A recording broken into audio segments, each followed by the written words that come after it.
Hi, welcome back to Joe Blogs. This video is an update on the situation in Turkey. I want to talk you through what's going on with regards to inflation and interest rates and all of the things that we've been covering for the last year or so. But also in today's video, I want to talk about what's going on in Syria. Over the course of the last week or so, Turkey has launched a number of airstrikes into Syria. And President Erdogan has now announced that he's intending to launch a land offensive. So this is a really big military push by Turkey.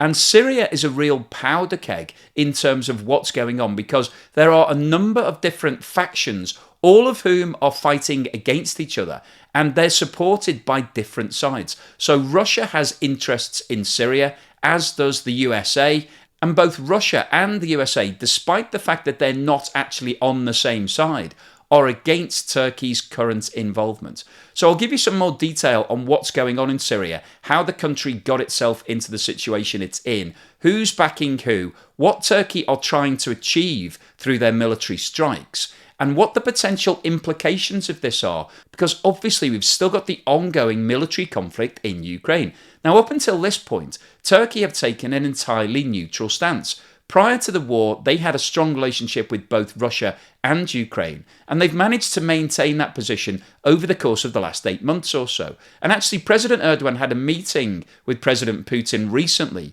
and came out of it stating that both countries intended to do more trade together. So up until this point, relations between Turkey and Russia have been very strong. But what's going on in Syria could affect that relationship. So we'll go into that in a bit more detail. We'll also have a look at what's going on with regards to inflation and interest rates and the Turkish lira, where we are with regards to balance of trade and the currency reserves. I'll talk you through some of the swap deals that Turkey have done over the course of the last few months to give them some more currency. And then finally today, I'll wrap up with my summary. So what I think is likely to happen, both in the military conflict in Syria and also in the Turkish economy over the course of the next 3 to 6 months, and what the impact of all of this will be on the global economy. So before we get started on all of that, if I could ask you for a thumbs up at some point during this video, if you're enjoying the content, please subscribe if you haven't done so already. Don't forget, I always include chapters in these videos, so if you don't have time to watch the whole thing, you can skip over things. And if you'd like to support the channel, please have a look below where you'll find links to YouTube super thanks and membership, as well as Buy Me a Coffee, Patreon, and Amazon shopping links. And once again, thank you so much to everybody that has supported the channel. I really, really appreciate it. And before we go on any further, I want to talk to you about today's sponsor, Atlas VPN, and to tell you about their amazing Black Friday deal. If you use the internet without any form of protection, you leave yourself exposed to tracking, hacking, and advertising. Using Atlas VPN protects you from all of these. Atlas VPN provides you with comprehensive security and is used by more than 6 million people worldwide. So it's great news that you can stop hacking and tracking and data breaches. But Atlas VPN can also save you money and open up a whole world of entertainment because it allows you to change your location, which gives you the opportunity to get better deals and to access content that may not be available in your region. Atlas VPN is available to use on unlimited devices for one subscription and is currently offering a fantastic Black Friday deal where you get Atlas VPN Premium for just $1.70 per month plus 6 months extra with a 30-day money-back guarantee. Now, this is the best deal that Atlas VPN have offered this year. To steal this exclusive Joe Blogs Black Friday deal, click on the description in the link below. This chart shows the movement in inflation in Turkey over the course of the last 12 months. And as you can see, the current rate of inflation in Turkey is now running at almost 86%. And this represents a dramatic increase over the last 12 months.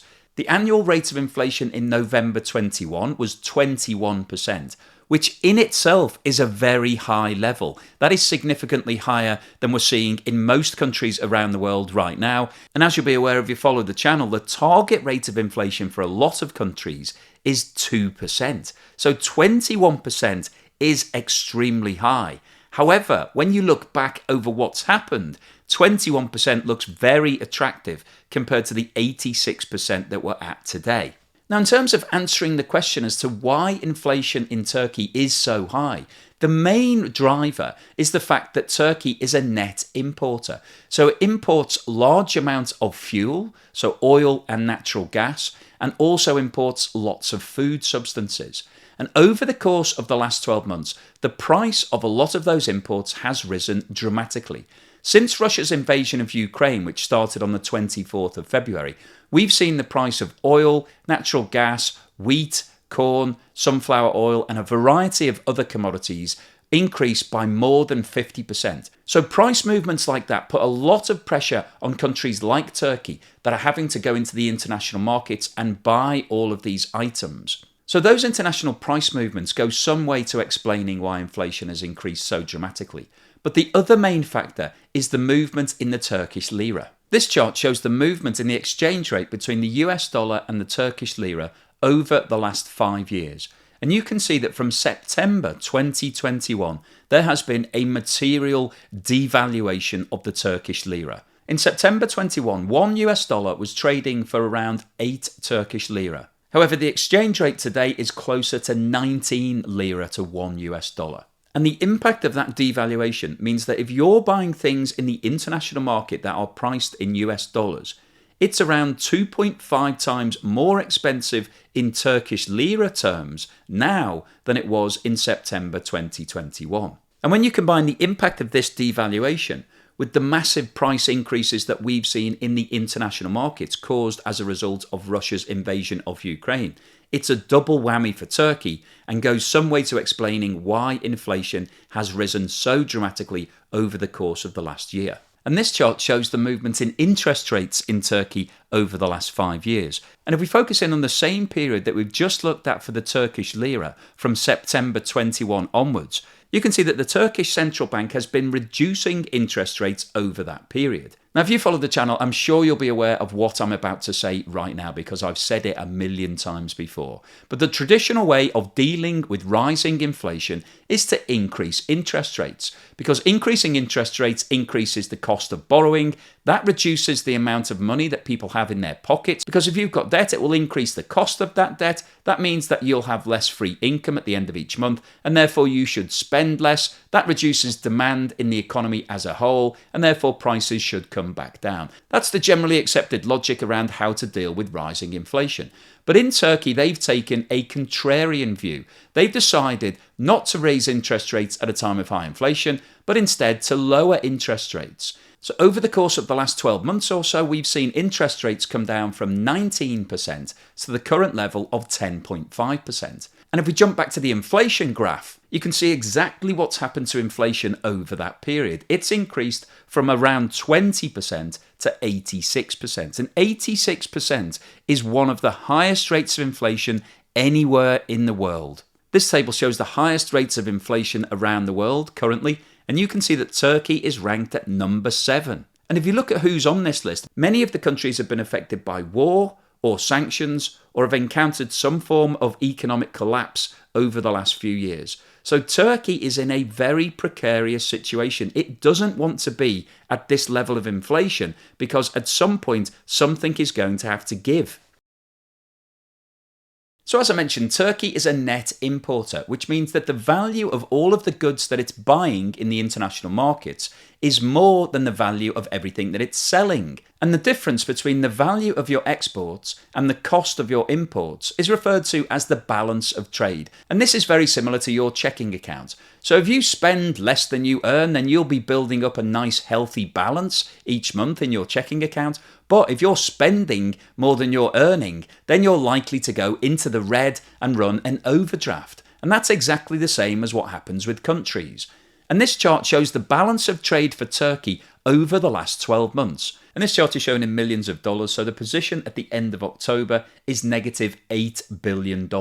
And the reason that the balance of trade is so important is that Turkey needs to build up foreign currency reserves to be able to keep buying in all of the oil, natural gas and food substances that it needs to keep the economy moving. And as I mentioned earlier, the devaluation of the Turkish lira means that in relative terms, those international purchases that are being made in dollars are becoming more and more expensive on a monthly basis.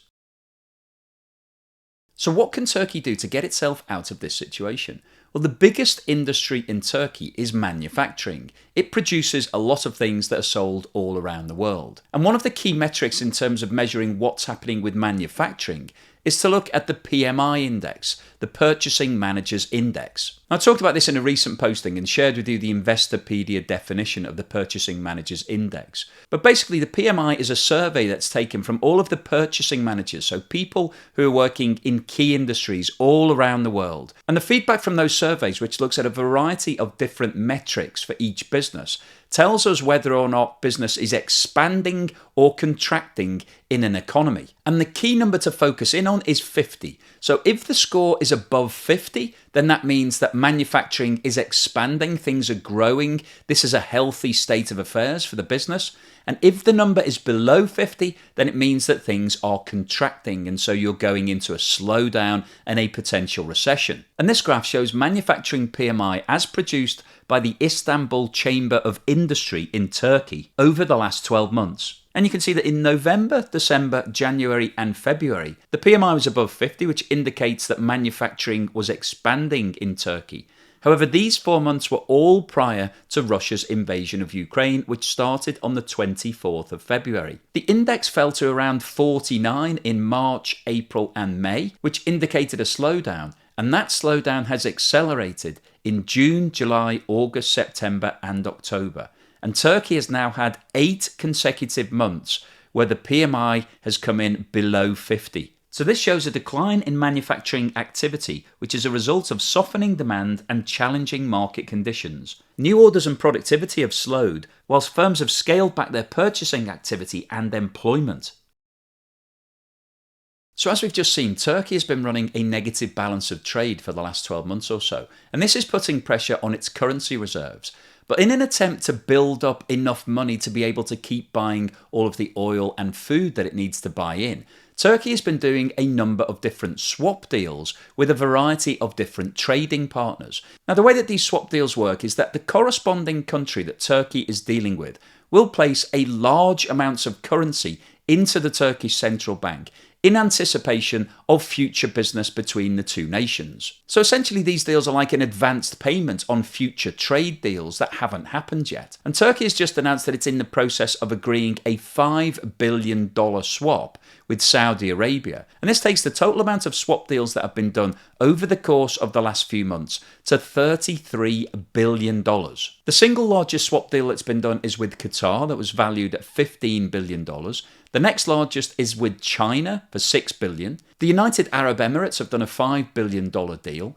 Russia has also given $5 billion in advance relating to a nuclear power plant that a Russian business is set to build in Turkey for the Turkish authorities. And South Korea have provided a $780 million swap. So all of this currency is obviously very helpful for the Turkish authorities right now because it's enabling them to keep buying in the international markets. But the problem that Turkey has is that effectively these deals are loan deals. It's debt. So they're building up more international debt. It's in a slightly different form. So it's not a bond. It doesn't have to pay any interest on these deals.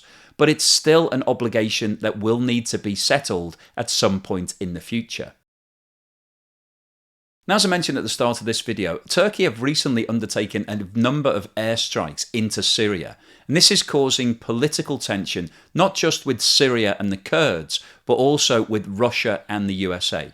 So before I get into the detail on that, what I thought it'd be worth doing is giving you a bit more background on Syria so that you get a better understanding of the situation. Syria is a country in the Middle East that has boundaries with Turkey, Iraq, Jordan, Lebanon and Israel.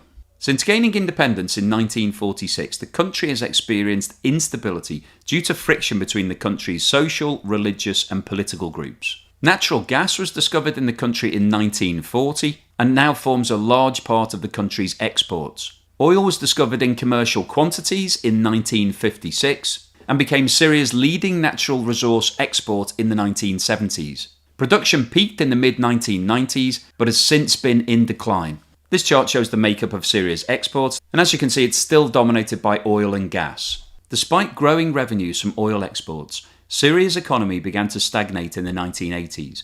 Rapid population increase hindered economic growth, while the intensification of agriculture ran into natural barriers, such as the limited availability of fresh water and high cost of desalination. Industrial development was slowed by bottlenecks in production, inflation, government corruption, smuggling, foreign debts and stifling bureaucracy, and only very limited success in encouraging private sector investments also posed severe economic problems, as did spending on the military and the intervention in Lebanon. The country overcame some of the economic difficulties by obtaining aid from oil-rich states in the Middle East, and as the Soviet Union disintegrated, Syria turned to China for military supplies. In March 2011, following the Arab Spring uprisings in other countries, anti-government protests broke out in Syria.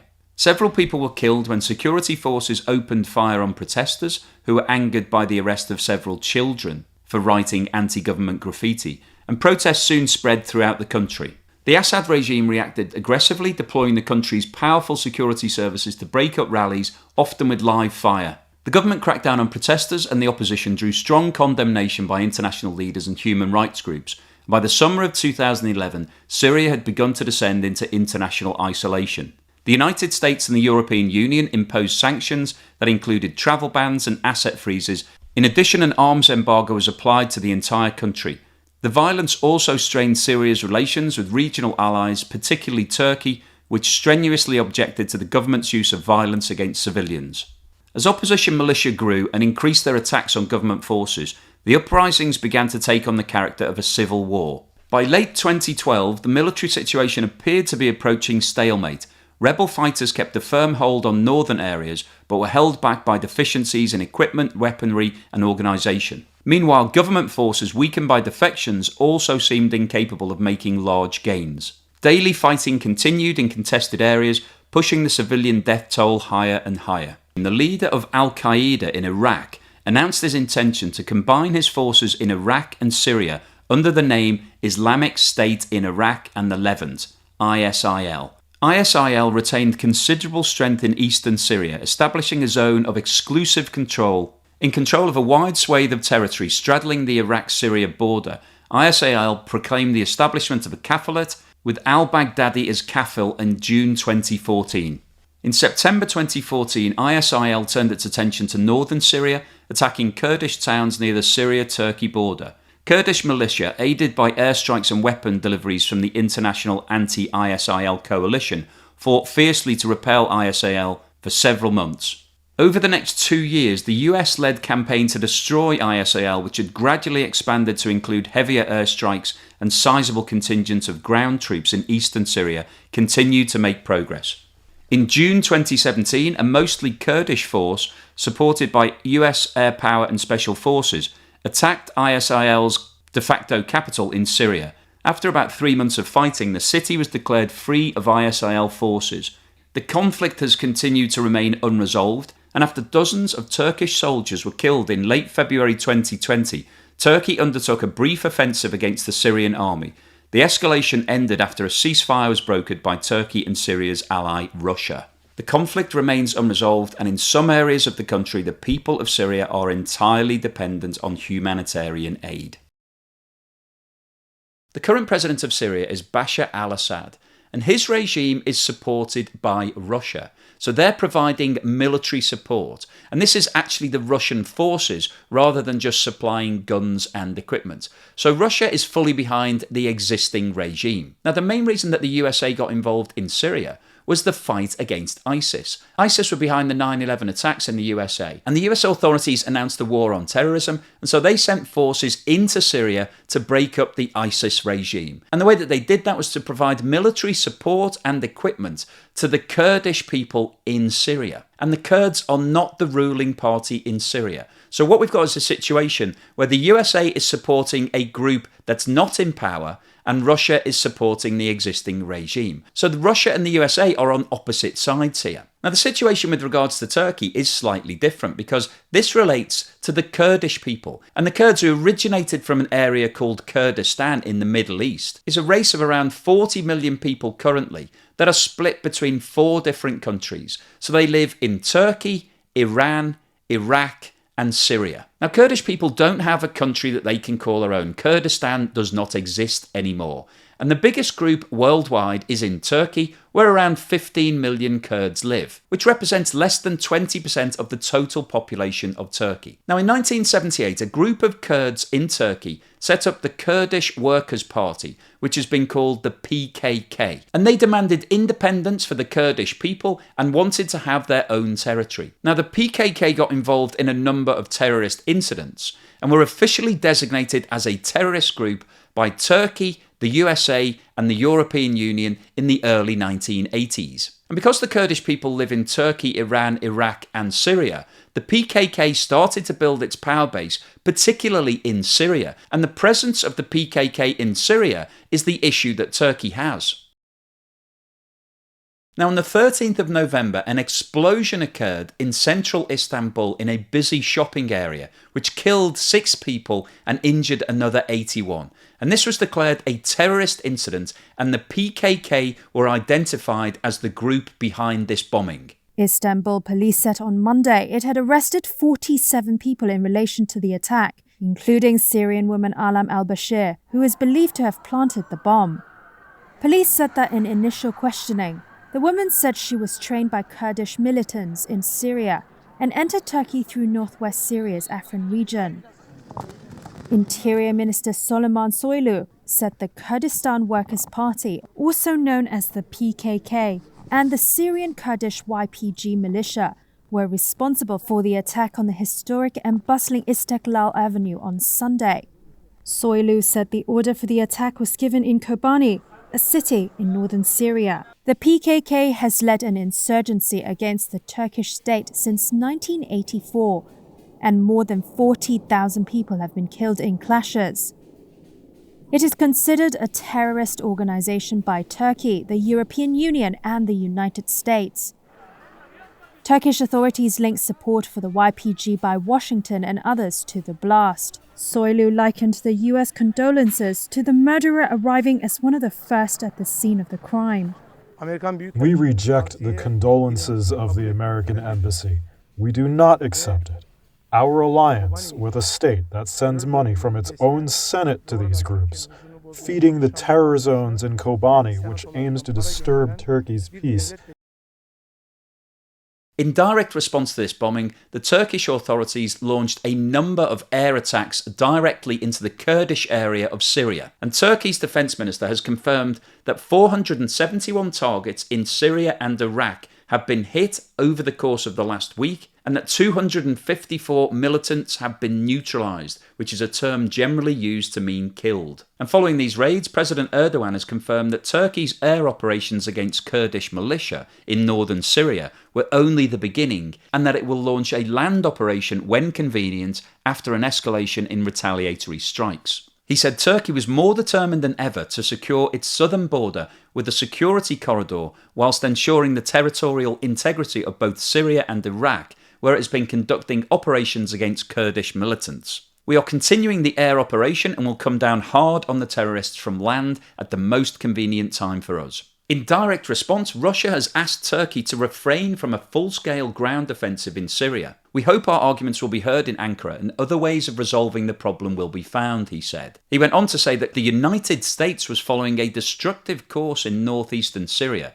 and resolving the Kurdish issue would be an important factor in stabilising the situation of the region. Kurds were hostages of the United States, which hindered the resolution of the crisis, and that without the US presence, the Kurdish issue could have been resolved very quickly. It's been reported that the Turkish airstrikes against Kurdish fighters have come within 300 metres of the base that US forces are located at in Syria. Pentagon Press Secretary Brigadier General Patrick Ryder said airstrikes in Syria directly threatened the safety of US personnel who are working in Syria with local partners to defeat ISIS and maintain custody of more than 10,000 ISIS detainees. Immediate de-escalation is necessary in order to maintain focus on defeating the ISIS missions and ensure the safety and security of personnel on the ground.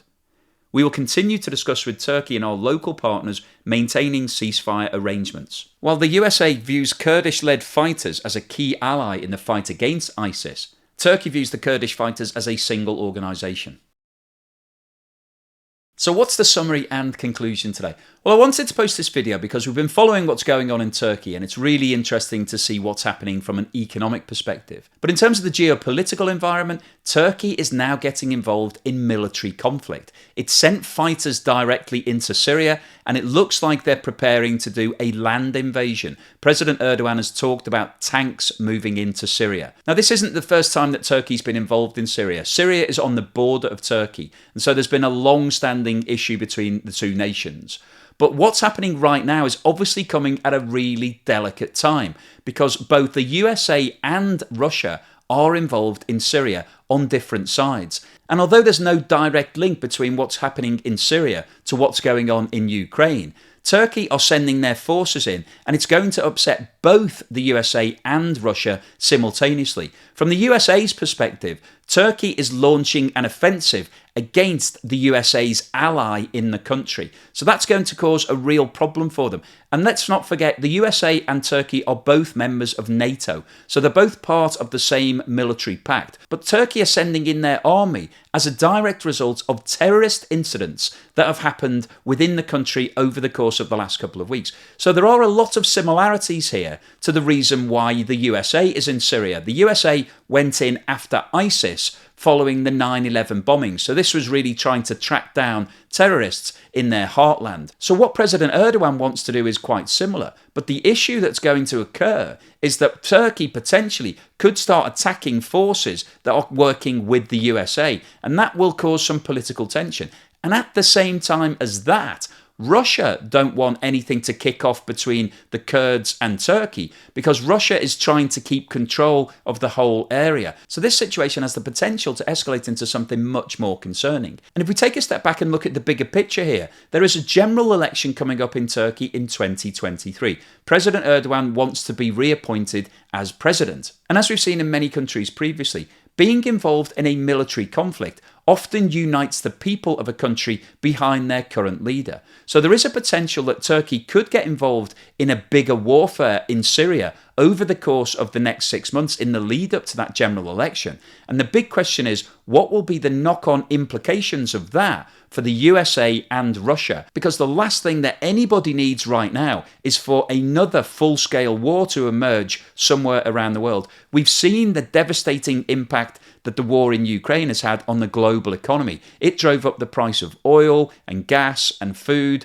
and inflation all around the globe. And it's caused political instability. We've seen a lot of change of governments, and it's also causing changes to the supply chain, shortages, lots of major issues. If we have another full-scale war in Syria, that could potentially have further implications. Not because Syria is a big provider of any sort of food substances, but because it could draw in other nations. It could mean that Russia tries to pull in other countries to support it, not just in Syria, but on a general East versus West new Cold War concept. And that's really the biggest concern here, is that this conflict is used to create political leverage, to get people lined up on one side or the other, and cause a further split in terms of politics and also the global economy, which overall will be bad news for all of us. So I'll keep you posted on what's going on both in Turkey and in Syria, and let you know as soon as there's any ramifications that I think are going to have an impact on the global economy. So hopefully you found today's episode useful, informative and thought-provoking. If you've liked what I've said, then please give me a thumbs up, and thank you very much for watching this video all the way through to the end.